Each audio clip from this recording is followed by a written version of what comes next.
ప్రజాస్వామ్యయుత పాలన చేస్తానన్నారు. ఎవరన్నా సరే నిరసన తెలిపే స్వాతంత్రం ఉంటుంది మా ప్రభుత్వంలో. ఎవరన్నా నిరసన తెలపచ్చు. ఇక ముందు ఇంతకు ముందులాగా హౌస్ అరెస్టులు అవి చేయం. ఎవరైనా సరే ఏదన్నా నిరసన తెలపాలనుకుంటే తెలపొచ్చని కూడా ఆయన చెప్పడం జరిగింది. జస్ట్ 2 నెలలు అయింది. 3 నెలలు అవలే, 2 నెలల్లోనే ఆయన పథకాలు, ఒక ఫంక్షన్లు, అన్నా క్యాంటీన్ తప్పితే ఇంకే పథకాలు కూడా జగన్ తీసేసినవి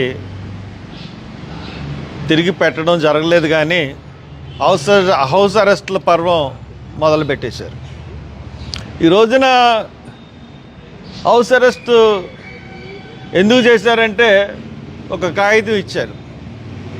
ఏంటంటే మండపేటలో అంబేద్కర్ విగ్రహం విషయంలో 3 రోజుల నుంచి గొడవ జరుగుతుంది. 3 రోజుల నుంచి గొడవ జరుగుతూ ఉంటుంటే రాత్రి అంబేద్కర్ విగ్రహాన్ని పెట్టారు, పోలీసులు ఎదురుగుండానే పెట్టారు. తర్వాత స్పెషల్ ప్రొటెక్షన్ ఫోర్స్ వచ్చి అతి దారుణంగా ద్వారపూడిలో లాఠీ చార్జీ చేసి ఇళ్ల వరకు, పేటల వరకు తరుముకుంటూ వెళ్ళి రోడ్డు మీద ఉన్న వాళ్ళని దారుణంగా లాఠీ చార్జీ చేసి పెట్టిన అంబేద్కర్ విగ్రహాన్ని పోలీసులు పెకలించి తీసేశారు. అంటే ఇదంతా కూడా పోలీసులు చేసింది కాదు, పైన అధికారుల దగ్గర నుంచి. విచిత్రమైన విషయం ఏంటంటే ఈ గొడవలో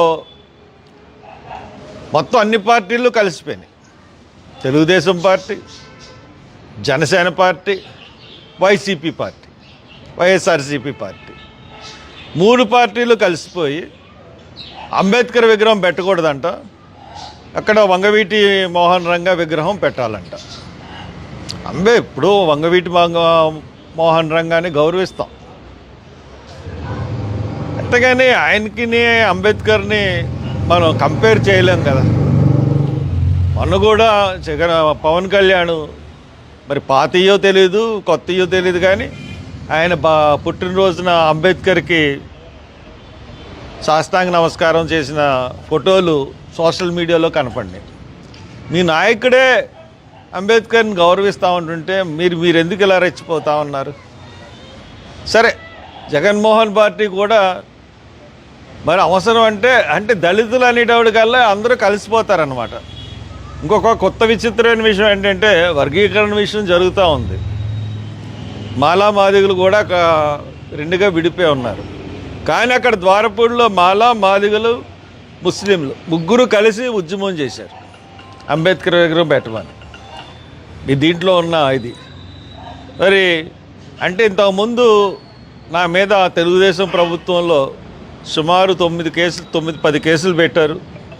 ముఖ్యంగా అంబేద్కర్ విగ్రహం విషయంలోనే 3-4 కేసులు పెట్టారు. మరి ఇంకా చాలా విషయాల్లో నేను చేసిన ఉద్యమాలన్నిటికీ కేసులు పెట్టారు. అన్నీ కూడా మెల్లిగా కొట్టించుకుని వస్తూ ఉన్నాను. ఇప్పుడు మళ్ళీ బిగిన్ చేశారు, మళ్ళీ హౌస్ అరెస్ట్ అంట. ఎంత అన్యాయమో చెప్పండి. నేను వెళ్ళి వాళ్ళని పలకరించడానికి వెళ్తే తప్ప, నేనేమన్నా గొడవ చేసే వ్యక్తినా? నేను వెళ్ళి వాళ్ళని పలకరించి పరామర్శించి దెబ్బలు తిన్న వాళ్ళని పరామర్శించడానికి వెళ్తాను అంటుంటే జగూర్పాడు దగ్గర పోలీస్ పికెట్, కేశవరం దగ్గర పోలీస్ పికెట్, మండపేట దగ్గర పోలీస్ పికెట్, అనపర్తి దగ్గర పోలీస్ పికెట్. అసలు ద్వారపూడి దిగ్బంధనం చేసేసారు పోలీసులు. ఇది ఏమన్నా న్యాయమా? ఈ రకంగానే పరిపాలించడం ఇది చాలా అన్యాయం.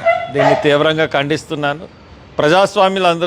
ప్రజాస్వామ్యవాదులందరూ కూడా ఖండించమని మనవి చేస్తాం. Thank you.